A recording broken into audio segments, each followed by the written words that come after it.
Hello, everyone. I hope everyone has had a wonderful time. Just going to do a quick sound check to make sure that you guys can hear me properly. Okay, so I know the last couple of weeks have been a bit much. So we are going to get into an exciting week. I have had COVID and with the holidays and everything else, I've missed doing this. So let's get started. This week, we're going to talk about George Pell passing away, public reaction, plus media reaction. We're going to talk about the WA Detention Centre and the crisis it is recently experiencing. We're going to talk about Dominic Perrott, the New South Wales Premier. He's experiencing a lot of problems. But are they about to get much, much worse? And does it go beyond a more of a one-off incident? Peter Dutton's absurd comments on a day where normally you wish you wouldn't have to hear from him. And then we're going to hear about a Conservative MP in England that unfortunately this is taking hold everywhere, these sorts of grotesque comments he made. So we're going to discuss COVID. There is a topic on COVID of misinformation and how a top cardiologist gaffed a major COVID issue around heart issues and the vaccine. He's in a bit of trouble for that. All right, let's get started. So let's start off with the first story. WA Detention Centre crisis. Now, recently I have been having these discussions with you about how children in detention centres are treated. Typically, it's not great. And while we think that punishment is applicable to certain crimes, you can't ignore the racial aspect behind the amount of Aboriginal children that are sent to prison to white children for the exact same crime. That is a unmistakable fact. But what happens when that becomes to a crisis point? I'm about to show you of a civil lawsuit that's being filed in relation to exactly something like that. Okay, here we go. Banksia Hill, class action, alleges girl with severe autism treated like a dog at WA Detention Centre. Yeah, that's right. They treated a girl with severe autism like a dog. As if that isn't already the very worst thing a human being can endure. This is it. But it's led to a bigger problem. Okay, so detention centres have typically gotten a lot of flack. But this is worse. A girl with severe autism was locked in solitary confinement at a Western Australian juvenile detention centre for more than 7 months. Now, anyone would tell you that kind of isolation is mentally damaging, even for fully fledged adults that have full competency and have greater understanding of everything that's going on around them. I mean, I couldn't imagine a severely autistic female as a juvenile in a detention centre just kept to themselves. Like, it's grotesque. The allegations form part of a class action lawsuit involving more than 500 children. So now we are looking at some big problems. We're going to have to deal in the fact that these children have suffered some pretty big amounts of systemic abuse within these systems. And this therefore leads to an institutionalized child that dodges in and out of the system because they aren't reformed like the way that we were promised. They are perpetually treated bad and never given a help out. Instead of, they're just sort of shuffled in and out of their system. That's going to be a problem. In an affidavit filed with the federal court last year, but only published on Wednesday, lawyer Stuart Levitt said the 18-year-old woman was confined in the Q unit on and off between May 2018 and March 2020. Now, a little bit of that time in isolation in 2020 would have made sense, given COVID and everything else. I think everyone would have suffered with a little bit of isolation. And it would have felt like that for people outside of any prison institution. We were trying to keep people apart. That's the only leeway I can give it. The rest is up to them. The longest stretch she spent there was from September 10, 2018 up until April 29, 2019, when she was around 13 years of age. Now, mind you that this is a particularly tender age. This isn't like a 13-year-old has the mental capacity to deal in the environment that they're in. They have no coping mechanism. That's just part of that reality. Their mental ability to cope with that on an ordinary moment would be difficult, let alone when you've got someone that's suffering from autism and a whole range of other issues.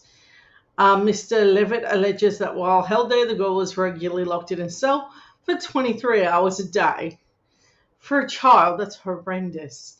She was only allowed out for an hour each day into a small room by a 3 by 4 metre concrete area and enclosed by cyclone fencing. It is alleged that when the girl was taken out of solitary confinement to see her parents, her legs were shackled and her hands cuffed. Because that's exactly how you should be. What is wrong with these people? She goes to see her mum and dad and they're like, no, we're just going to shackle her up, you know. The affidavit also alleges the girl was denied visits from her parents as a punishment and was forced to earn her bedding. That's disgraceful. That's disgraceful. She felt that she was being treated like a dog and responded to this by sleeping on the concrete floor and pretending she was a dog. She would sleep on the bare floor rather than the mattress because the mattress was so dirty with saliva and excrement. It was alleged that she was forced to spend an extended amount of time locked up in solitary confinement because of her autism spectrum disorder. The ASD caused her to be reactive to disciplinary policies. Yeah, see, it also alleges that when she refused to change into her underwear and uniform stained with menstrual blood from other detainees, she was subject to use of force by officers.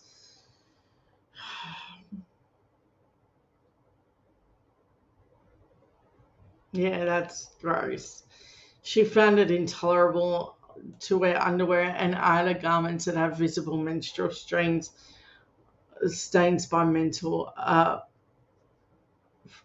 from other detainees. She was frequently subject to strip searches and watched by officers while she was in the shower.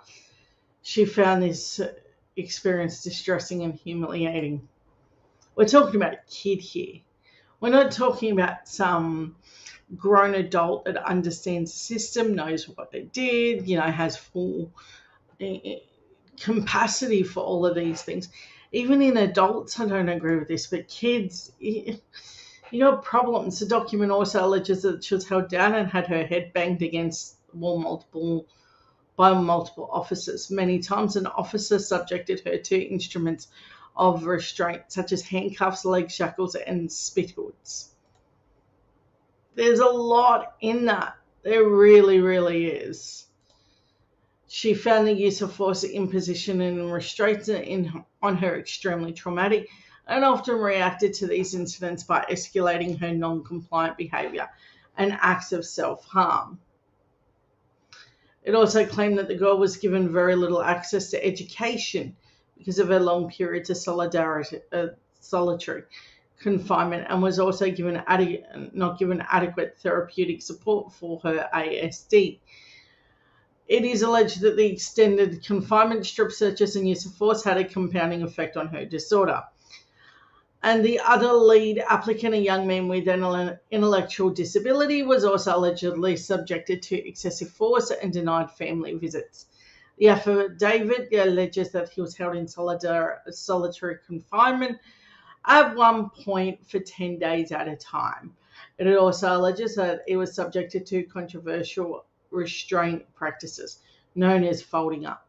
The practice involves bending a child's legs over their buttocks and then pressing down.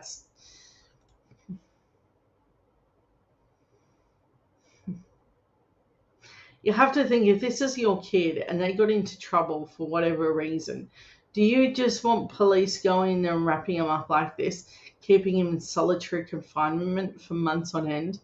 Like, these kids are still trying to figure out a way in the world, and these police officers definitely abuse this. This class action lawsuit is going to be big. 500 children. Typically 50% of all class action lawsuits end out dropped. But serious ones like this do have merit, and there are meritorious grounds for these sorts of actions, keeping in mind that the mental development of these children's lives were not taken into account. They were treated as adults and punished as if they understood that this was like just part of what should happen, pretending like a bed is a privilege, and then told that bed will be taken off you and you're treated like a dog. It's particularly with people with autism. I mean, that's beyond sad. I can't understand how this was allowed to go on. The airing of the footage of the practice being applied in a detainee in ABC's Four Corners. The Department of Justice last month announced that it was being phased out. Yeah, I mean, it looks bad when they're able to show that it doesn't look great. The affidavit alleges that he was taunted about the intellectual and mental health disabilities by staff not given access to education while in his cell. These are children. Their mindset is in. The fix is in once you reach a certain point, and you can't reverse the damage once it's in. I cannot stress the amount of damage you do by doing this sort of stuff. You institutionalize these children for life, for a life in prison, doing this kind of stuff. The class action claims children held in detention facility are subject to discrimination, unlawful imprisonment, restraint, and assault and battery. I find that weird that they call unlawful imprisonment inside a prison. That's about the only thing that sort of jumps out at a 30,000 feet view for me. What do you mean unlawful imprisonment? It alleges that the state has breached its duty of care and obligations to the children inside Banksy Hill. In the wake of mounting criticism of the facility, West Australian Government recently announced that it would build a second youth justice facility in WA Kimberley region. What does building a second facility do if the first one is in this much of a mess? Building more does not make the problem go away. I am a huge Mark McGowan fan. Do not mistake my criticism of what is happening here to anything less than disdain for what is happening inside this facility. I do not think creating more facilities is going to fix the problem. I think, like I said about the mental health funding being stripped away, I think Labor has forgotten that mental health needs a lot of funding to lower the amount of institutionalized imprisonment. And not only that, it's safer communities when you do that. You create safer communities for the people suffering and for the other people around them. Not only do you do that, but you also reduce massive amounts of problems within community, social cohesion, and a whole bunch of other things. So I think that this is a poor move. I think it more needs to be put into uh, mental health. Because listen to this, it had also announced 63 million investment in improving and strengthening security, accommodation, education, areas in high risk and difficult detainees. Now, I didn't hear one bit there going towards mental health. That's going to be a tip and pivotal point for anyone talking about these kind of uses. If you're not going to fund mental health, you're not going to fund rehabilitation. It's that simple. That's where you really, really need to put in the hours. A new cultural support and enrichment services will also be funded and will be run by Aboriginal controlled organisations. A further 22 million will go towards hiring more staff, while 10 million will be spent on expanding multidisciplinary mental health services. Okay, we have 10 million that goes to multidisciplinary mental health services. Why do they need to call it multidisciplinary? That's an interesting moment. Just a few things pop out to me here. The class action is expected to take 2 to 3 years. WA Corrective Services Minister Bill Johnson was contacted about the allegations in court documents but declined to comment, as this matter is before the court. Something itchy on the side of my nose. It's been bothering me. Okay, that's our first one off the run. Now, I know that I was going to jump back into this, and every once in a while we have like positive news, like when we win elections and a whole range of other things, like positive announcements. This isn't that tonight. I want to pre-arm you with the idea that this is not a positive spin. You can't make this into something positive this week, because there's a lot of awfulness that needs to be drudged through to get to that other side. I would like something positive to be sort of affirmed at the end, but we'll see where it takes us. Okay, so George Pell passed away. Now, I have a feeling there are victims that will never be properly acknowledged. I applaud Dean Andrews for doing so, and other premiers taking part in acknowledgement of this by refusing to bury George Pell in their state. However, criticism does come to Anthony Albanese for flying him back to the country and repatriating his body. I understand that he probably should have been buried somewhere in Rome and out of sight and out of mind for the people here. You had the typical right-wing pandering to it all, going, oh, what a lovely man.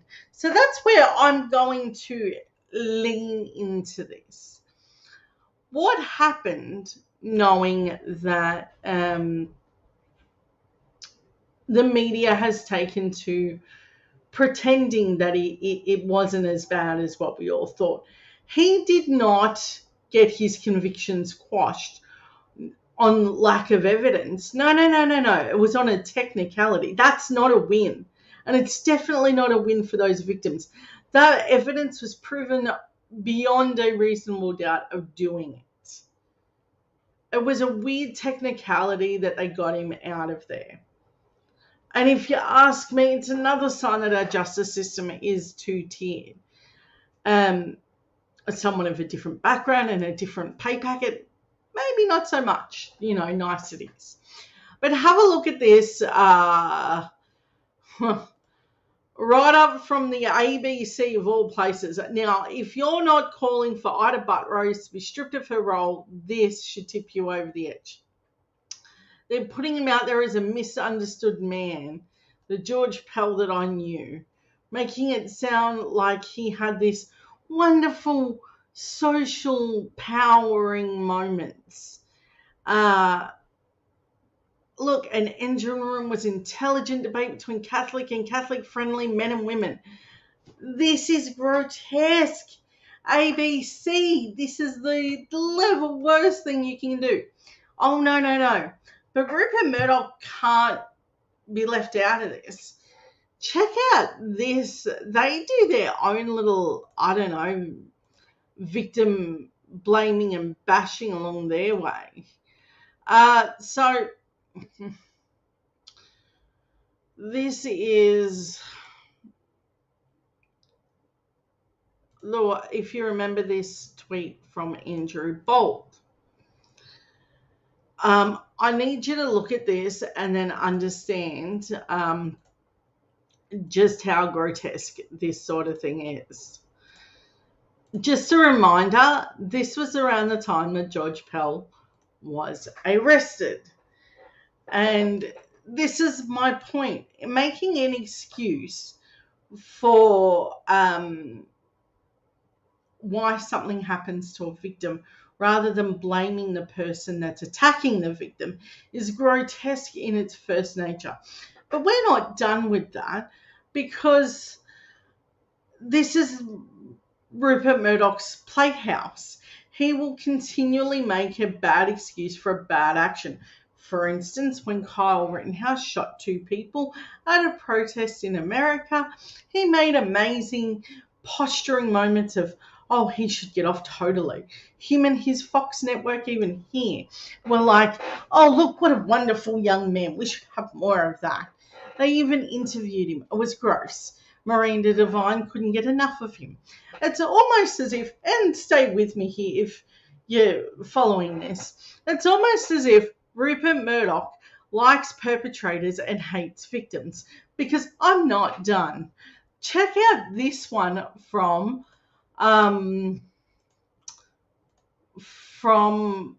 the Daily Telegraph. Okay. An opening photo of Brittany Higgins, followed by the headline, Labour's Christmas Trash. Rupert Murdoch, mean girl, Jeanette Aberichisson, I can never ever do the last name, once again attacks Higgins and allegations of rape and compensation she was paid.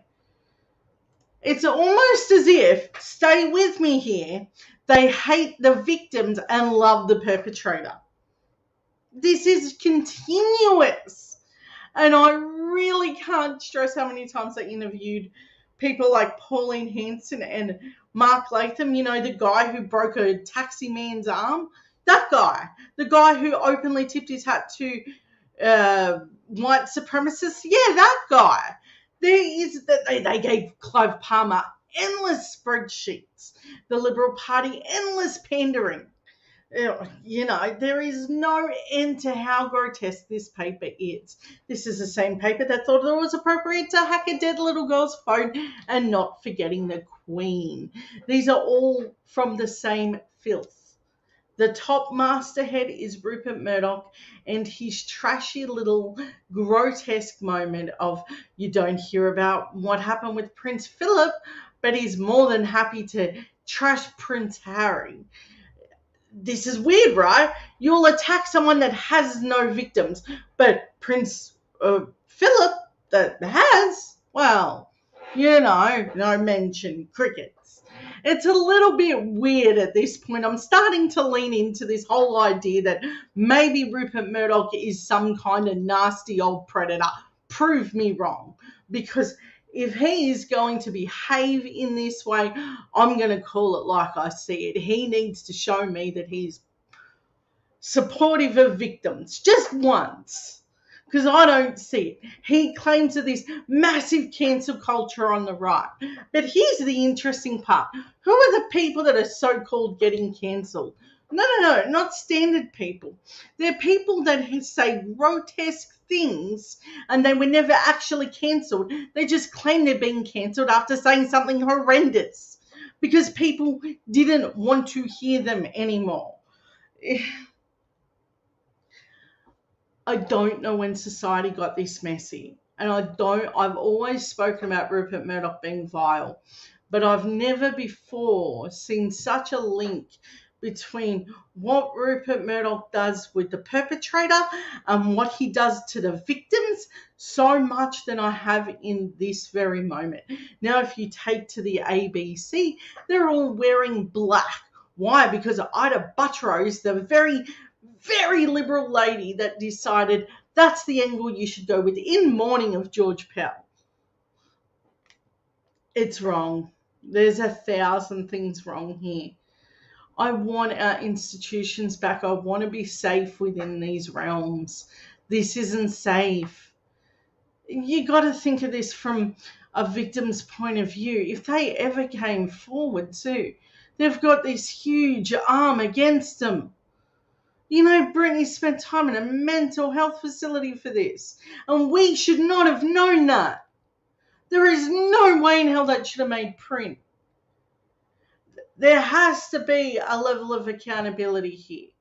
We cannot be silent on what Rupert Murdoch does to victims. It re-victimizes them continuously. Brittany Higgins has not gotten a moment of reprieve. So she got money. She will never get her life back. Her name is forever this moment on the bad side of the media. Her perpetrator will probably get some job in Rupert Murdoch's offices, paid a $500,000 job for a job that he probably was never able to do. A little bit like Vicky Campion, who now parades herself as an intellectual person, that it wasn't just shacking up with Barnaby Joyce while he was married to another woman.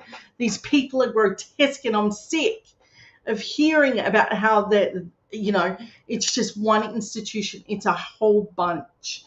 And I will not be deterred in saying that that is just wrong. But I'm not done, because there is another one that he decided to promote. There is one called Rob Cullerton. Now, he used to work for Pauline Hanson. He was once a strategist for her and went on to be a senator. And regularly he would entertain these idiots. Now, what is a self-citizen? Oh, I'm glad that people are finally starting to realize what these people are. Well, one of them recently shot 2 police officers. So if you're wondering what kind of crazy we're dealing in, we're normalizing and electing people that are really on the outside of the fringes now. Now, you have to keep it in context. This is before that incident occurred that Rob Cullerton was elected. But nevertheless, it has the same bite. You have to understand the self-citizen movement is dangerous, and it has this overarching feeling that you don't need a driver's license, courts don't have any jurisdiction over you. Oh, and just for extra crazy, you're going to insult a judge and tell them that they must be intoxicated. That's what Rod did. Let me show you exactly what he did and how stupid you can be in a matter of minutes. Because I don't think it's wise to insult a judge, but he seemed to think it was funny. Ex-One Nation Senator Rob Cullerton and co-defendant accused magistrate of being drunk at a border breach trial. Now, if you remember 2020, everyone was in lockdown and they were like, hey, stay where you are. Just stay in the containment zone so we can contain the disease. Smart move, right? But this guy, of course, this guy couldn't stick to any rules. The trial of former One Nation Senator Rob Cullerton, who allegedly breached Western Australia hard border last year, has been adjourned after beginning in a farcical circumstance when the accused requested the magistrate take a sobriety test. 2 things, Mr. Rod Cullerton. Do you know that this country does not have sobriety tests? That's not a thing that actually exists. I know, weird, right? That I need to point out to you that you being a former elected senator that created laws, that I need to tell you that we do not have sobriety tests in this country. We have drug and alcohol testing, but not sobriety testing. That's something completely different. It's this thing where they walk in a line and they count backwards and they do all these really bizarre things. They do an eye test and a whole bunch of other things. But that's for a whole other thing.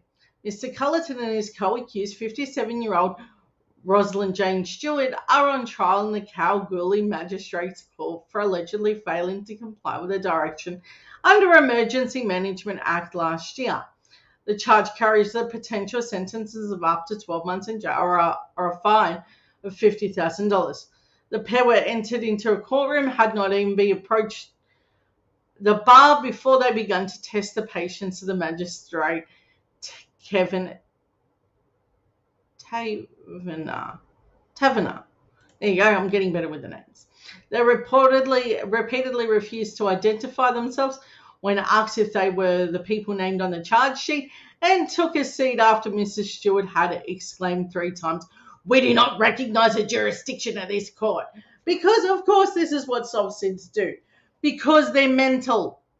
And I don't mean like, someone having a mental health breakdown. No, I mean like something in there is like perpetuating conspiracy theories, things that aren't real.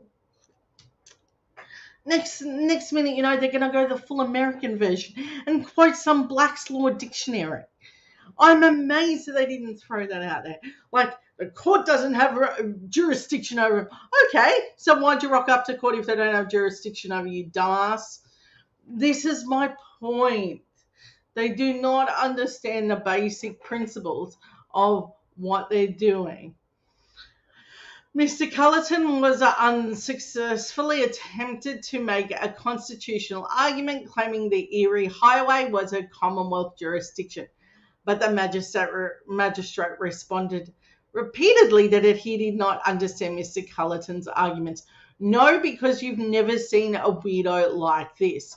I admit in this country it's a little bit rarer, but in the USA it's taken flight. It's a little bit like the QAnon MAGA movement, which they're more prone to conspiracy theories because they defund their education at massive levels to make sure that there is a more pliable group for this kind of interaction. But that's not to say that the intellectuals do not partake in this kind of thing. They are typically people that are on the fringes of whatever society they are sitting in. They often feel like loners and have other issues. I have been following this movement and I know people in this movement. It is dangerous, and I can guarantee you've never seen anything as batshit as this. This holds no bearing on any court ever. You cannot present yourself to a court and then go, no, don't have jurisdiction. Dude, if you thought the court didn't have jurisdiction over you, you wouldn't have turned up. Mr. Rob Cullerton knows that because he was a former legislator. That's what makes his argument so insane. He was a former legislator for the courts. So I do not understand how he does this. I have no idea what you're talking about, magistrate said. The jurisdiction goes to the heart of the matter and whether the WA police have prosecutorial powers to go forward, Mr. Cullerton said. Mr. Cullerton went on to say that he had not entered a plea, despite appearing at numerous pre-trial hearings last year. Well, he doesn't understand how the court proceedings are anyway, because at a pre-trial hearing, that's not where you present any of that stuff. It just sets the parameters for what you're going to be met with. It's weird that he was a former lawmaker and yet fails to understand the basic principles of law. Typically, that's not where you do it. But again, this isn't, these are the sort of people Pauline Hanson attracts. Like and like attracts. It's the same way that you came up with a conspiracy theory on what happened in Tasmania with that shooting. Unbelievable. She is an absolute nutbag. Okay, I'm a Commonwealth officer, Mr. Cullerton claimed at one stage. He is not a Commonwealth officer. You're not a Commonwealth officer. You're a private citizen, the magistrate replied. Maybe what I did in Parliament then is just nonsense, Mr. Cullerton responded. Now that is a power play. Doing that is saying, well, I used to hold a very powerful position. Dude, that is considered a form of trying to sway the courts. Can't do it, buddy. It's not appropriate. But he goes on. He's gone further. After these remarks, Mrs. Stewart, who told the court that she was a registered nurse, also took issue with the magistrate. Right? I'm gathering that she was one of these nurses that sort of was like, okay, I think I know more than anyone else in this room, so I better just do it. In my opinion, you do not appear to be sober, Mrs. Stewart told the magistrate. We can request a sobriety test. You are determining my future, and I want to know if you're sober. Yeah, I don't think it's a good idea to insult a judge. Is that something we can request? Mr. Cullerton asks. The magistrate appeared annoyed at the comment, but was measured in his response. There has to be a filter on what you're saying, Court, Miss Stewart, but it appears you have none. Don't insult me again. There is a limit to what I can tolerate. They don't want to declare that they're vaccinated, and then, like, it's a whole thing that they get into. It's just, this is who they are. Mark Latham seems to lean into all of this crap beautifully. And I'm not shocked that they pull stunts like this, and you shouldn't be either. But we need to be acutely aware that these people are out there and that they will do stupid stuff like this. They just need to be tamped down enough to be brought back to a modicum of reality. Like, no, if you're a law legislator, you have to follow the laws of which you're trying to enact. Weirdo. Okay, so now we're going to go on with COVID misinformation. Turns out the BBC did a real bad thing here. So BBC criticised for letting cardiologists hijack an interview with false claims about COVID jab. Now, I'm not going to get into what his claims were, but because it's easily disputable. But the problem is that when so-called credible people make ridiculous claims, that needs to be stamped on. We cannot entertain these people. This is a cardiologist making a ridiculous claim, feeding into deliberate misinformation because it makes them money to be on this right-wing weird moment posturing for whatever they want. And it's beyond grotesque. And the BBC need to stop doing it. If they don't have any credibility in what they present now. So that and other news outlets. If you're going to be serious about beating a pandemic, and we all know Rupert Murdoch takes it seriously, that is why he's on his island and requested all of his staff get all vaccinations. And if they do not, they have to do daily testing still today. Mr. Rupert Murdoch, do you want to dispute that? Because I've seen agreements that have had to be signed stating specifically that. Okay, everything from the mail carrier right up to the host. Next one. What is going on with Dominic Perrott? Now, Perrottet, what is his deal?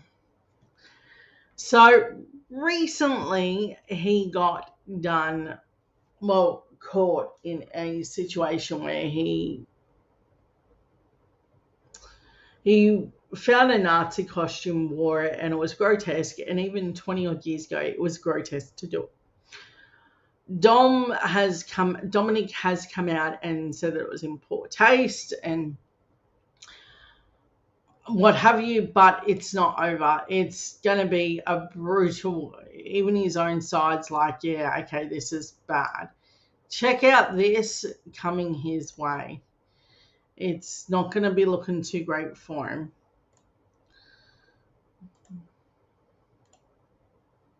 Well, today's the first day that we've heard from the opposition Labor leader, Chris Minns, who has been up in the Central Coast announcing some money for the Central Coast Mariners and soccer facilities up there.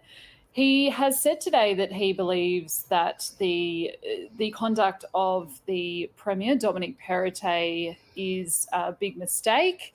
Obviously, we heard on Thursday that Dominic Perrottet revealed he'd worn a Nazi costume to his 21st birthday, and he said that he was deeply ashamed and had apologised for that to Jewish leaders. today, Chris Minns said that he thinks that it's important that those apologies are accepted from the Jewish community, but he said it's not his place to say whether Dominic Perrottet should resign as leader. He said he's not going to make a case to say whether he should resign. He said he also won't make a claim as to whether he believes his leadership for the Liberals is untenable. We also heard from him saying that he believes that this is very clear that it was a mistake, but it's not up to him to absolve him. It's very clear that it was a mistake, and I've made that clear at the beginning. It's not up to me to absolve him or accept his apology on behalf of the state. Obviously, those people from the Jewish community, returned servicemen and women, those that were victims of the Nazi war machine, they have to, they're responsible for accepting his apology, not for me. But you're asking me about whether it will affect the New South Wales election campaign. My sense is that it won't, and I think it's important to acknowledge that he has apologised. So we've also heard from the Prime Minister, Anthony Albanese, just recently, who has given a very quick bit of comment on this too. That's a matter for him, and I have observed, I've been in Papua New Guinea, but obviously I have observed his statements. That's a matter for him, and then for others will make judgments based upon the Premier's explanation. Anthony Albanese there. Now, Ronnie, they've been quite measured in their responses, both. Now, this is where it gets a little bit hairy. Now, this is why I think that they're going to have to make a better response than this, because there is going to be an issue with what he did. But going forward, I don't think they want to focus in on this. I think Labor wants to focus in on what they're not doing for New South Wales. Chris Minns and Anthony Albanese. What's the sense of whether Dominic Perrottet will be able to hold on, given that we're only 10 weeks out now from the state election? Well, it appears in the last couple of days since this revelation was made that the Liberal Party has really held on to this narrative throughout the whole process of this. We do know that when Dominic Perrottet made the revelation on Thursday, he said that he did so after receiving a phone call from a cabinet colleague. We since found out that cabinet colleague was retiring Transport Minister David Elliott. Now, Mr. Perrottet insists that this phone call that they shared was not negative. However, he says that Mr. Elliott did alert him to the fact that this was knowledge within the party, that he had worn this costume to his 21st birthday, and that caused Mr. Perrottet to reflect and reveal that incident. Now, we know that these two men have shared a turbulent relationship over the past couple of months, firstly over pre-selections and secondly over conflicting views on gambling reform. Now, Dominic Perrottet has been very clear that he wants reform around gambling and around the use of, most importantly, he wants... Now, this is going to be an important factor when they're making, when Dominic Perrottet is making support for changes to gambling. A lot of what funds the Conservatives and even some of the left is gambling, which is why it has been such a rife of a problem within the nation. Now, this is also why I think Dominic is experiencing what he's experiencing. He has acknowledged climate change. He said that he's going to look at battery storage. He is acknowledging other things that have come along that aren't favourable, like gambling, and he's admitting his bad stuff here. But that doesn't mean that he's a right leader at all. He should not be in charge of any parts of New South Wales. And I think that he's made disgraceful comments on women and other things. Like, there's a lot going on with them, and they need to step back and take a look and realise that they can do and say what they like, but the reality is that they look gross as they're doing it. A cashless gaming card introduced across New South Wales. Mr. Elliott has revealed that he has more questions around that and wants more information about that. So we do know, obviously, throughout since pre-selections and up until this time, there has been what appears to be an internal scuffle going on inside the Liberal Party at the moment around those types of issues. When you speak out about something like pokies, this is what makes your party revolt, and in a big way. Dominic isn't seeing this backlash over wearing the Nazi uniform. That's the inroad. That's the wedge issue. The real issue is that he's speaking out against pokies. With the Conservatives, they grab a lot of money from these places. When the left does it, it is also an issue. But they're at least willing to look at reform. The Liberals aren't. So they're going to want to get rid of him pretty darn quickly. Issues.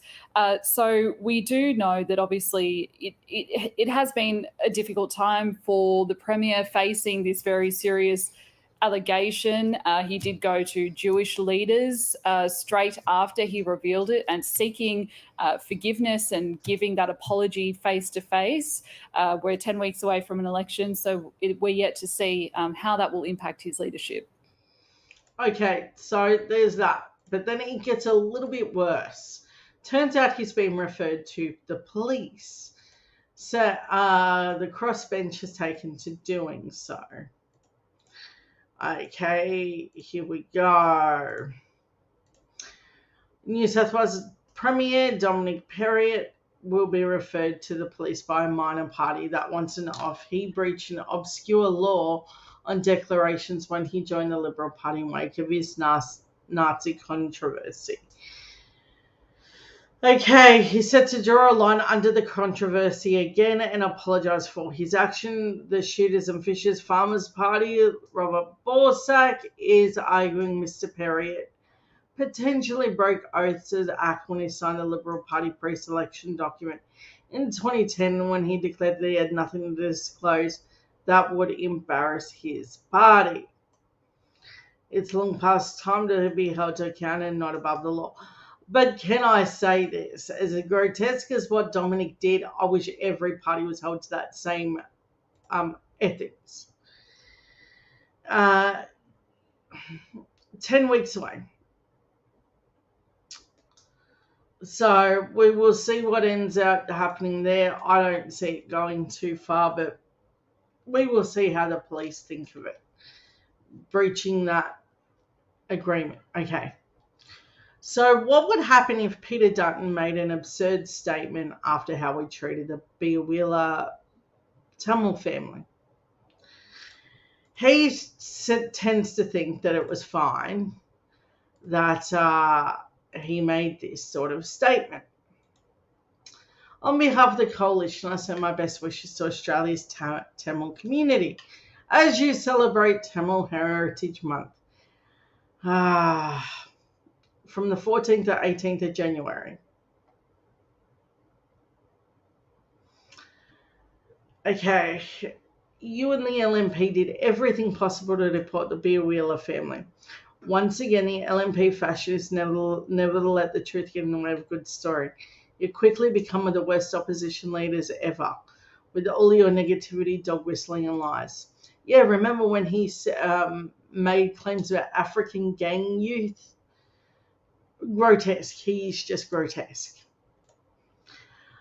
Okay, our very last story touches on a Tory, an English Tory, and it's one of the worst things I've ever seen. And this will show you how much that they normalise the Tory way of thinking and how much there's no pushback against how gross it all is.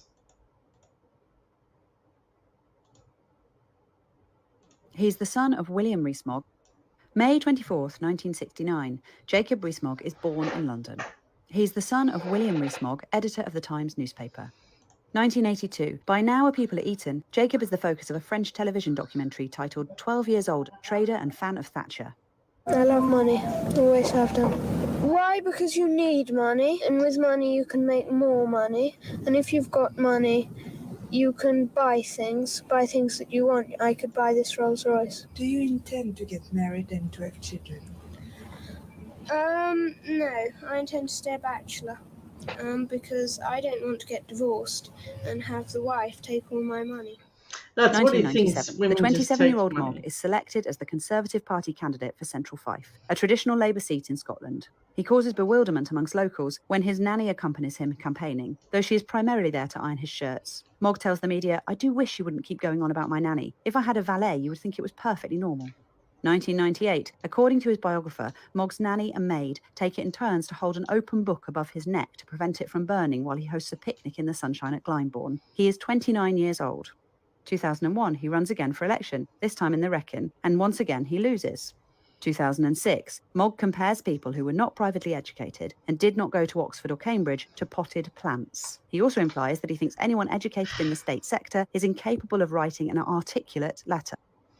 He does realise that this is most of his base that voted for him are these sort of, there's a lot of them that have never been properly educated because they vote against their own interests, but sure. 2007, with two friends, he sets up his own investment firm, Somerset Capital Management. Although signing on to a responsible investment code, the company continues to say it makes no claim to using environmental, social, and governance concerns as tenets of ethics in the fashioning of investment returns. 2010, he's finally elected as an MP in the Somerset North East constituency. March 2013, he dismisses the right to paid holiday, an employment right fought for and won over many decades. This is the typical aim of every Conservative ever. So you understand that this is 2013. So even back then, they were openly just saying, like, why are you doing this? Why are you being a human and being a decent human being? It is very hard to believe that the right to paid holiday is an absolute moral right. May 2013, he addresses the annual dinner of the right-wing group Traditional Britain. Before speaking at the event, Rees-Mogg was briefed about the nature of the group by anti-fascist campaigners at Searchlight, but he goes ahead regardless. Soon afterwards, Traditional Britain will say that Doreen Lawrence, the mother of murdered teenager Stephen, is a monstrous disgrace, and that she and people like her should be requested to return to their natural homelands. At this point, Mogg issues a statement to disassociate himself from the group. October 2013, writing in The Telegraph, Mogg claims that the existence of man-made climate change is much debated and labels... Of course he went to the Daily Telegraph. Did you expect anything less? Because these people are grotesque. The push for clean energy, climate change alarmism. In reality, the effect on the climate of carbon emissions is not debated among credible scientists. March 2014, Rees-Mogg says he thinks humanity should adapt to, rather than mitigate, climate change. He then makes an outlandish claim about a recent UN report. If you read the IPCC report on this, it said that if we were to take action now to try and stop man-made global warming, it would have no effect for hundreds or possibly 1,000 years. The claim is a total misrepresentation of the report's findings. His firm, Somerset Capital, holds investments worth £3 million in mining firms and £2.4 million in oil and gas producers. February 2015, Mogg makes clear his opposition to marriage equality and says he's not proud that the Conservatives have passed a same-sex marriage law. September 2016, asked if he would vote for Donald Trump in the upcoming presidential election, he says, I would almost certainly vote Republican if I were an American. Wow, you'd vote for Trump? What did Trump say about his voters? That they were low IQ people.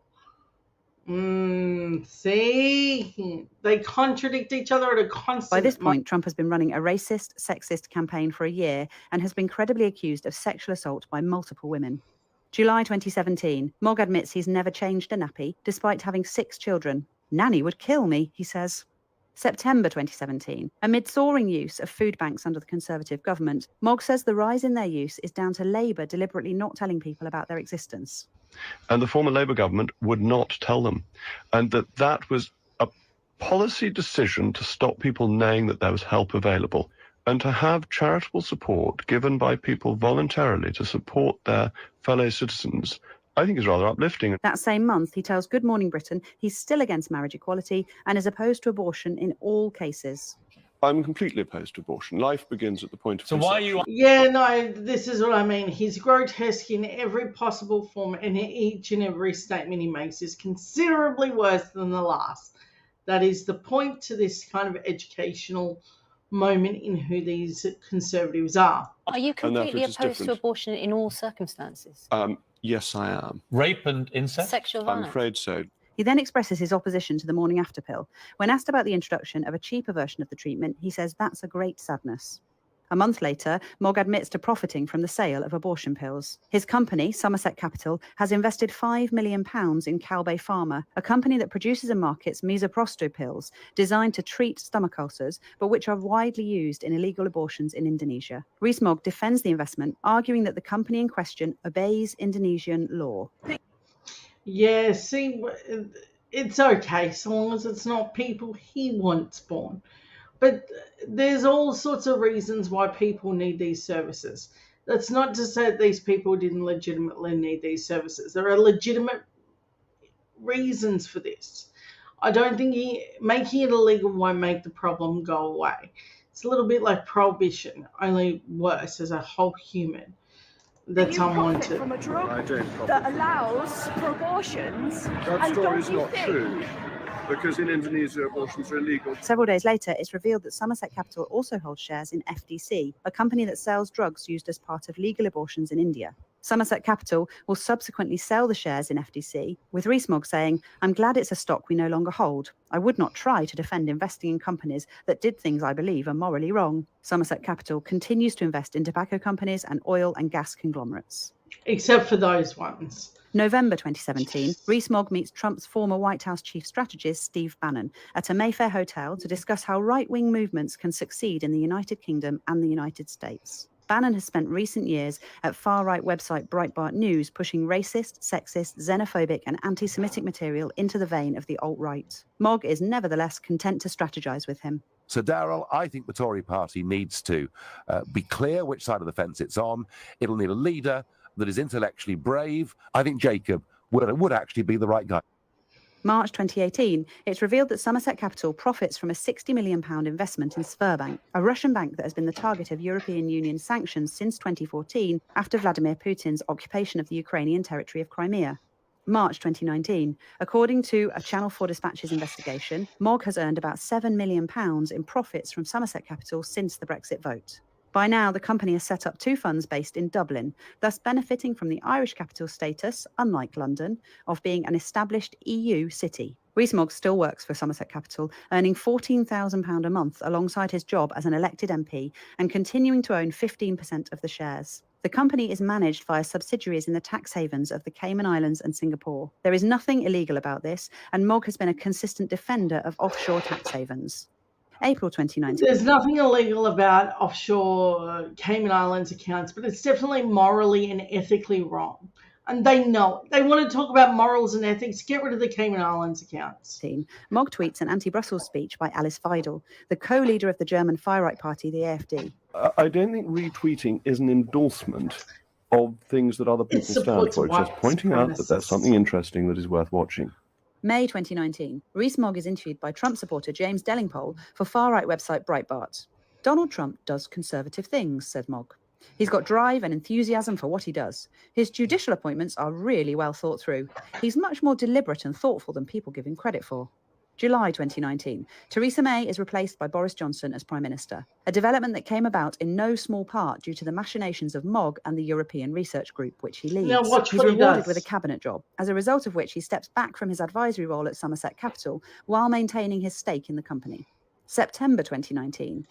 When Brexit was having their debate, he just thought I'd sleep it out. In a parliamentary debate on So he was Brexit, making money Mogg off it. seemingly communicates his disdain for the proceedings by lying down on the green benches. He'll later describe the stunt as a mistake.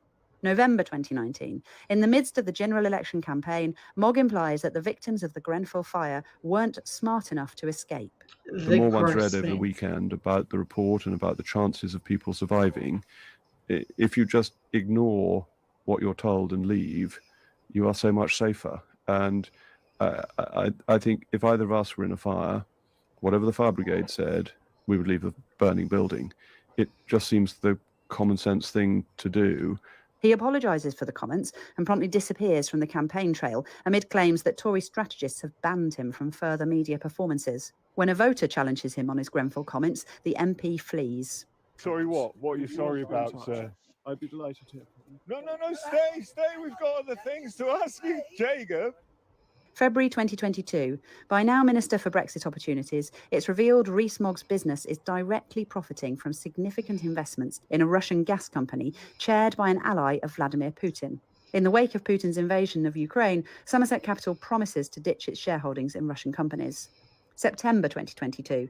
Liz Truss becomes Prime Minister. She appoints Jacob Rees-Mogg Secretary of State for Business, Energy, Industrial Watch how quick this goes back. October 2022. Rees-Mogg backs Liz Truss's disastrous mini-budget to the hilt. The government's incompetence means millions of Britons face the prospect of crippling hikes in their mortgage repayments, while the nation faces a new and brutal round of austerity. But Jacob Rees-Mogg blames the severe economic fallout on the Bank of England. Is not necessarily the mini-budget. It could just as easily be the fact that the day before, the Bank of England did not raise interest rates. That evening, a respected Financial Times analyst gives her considered response to Mogg's claim live on air. Can you just give us your verdict on that? Well, to use non-technical term, that's pretty much bollocks. And that's where we are. Okay, I want to thank you for coming. And I want to say it's always lovely to see you and to be part of what we have going on here. I want to say that I enjoy this every week. Like, share and subscribe. Make sure that people know about these live streams. This will be further put to the 4 p.m. timeline because I believe it catches a bigger audience. Thank you. Have a wonderful evening and good night.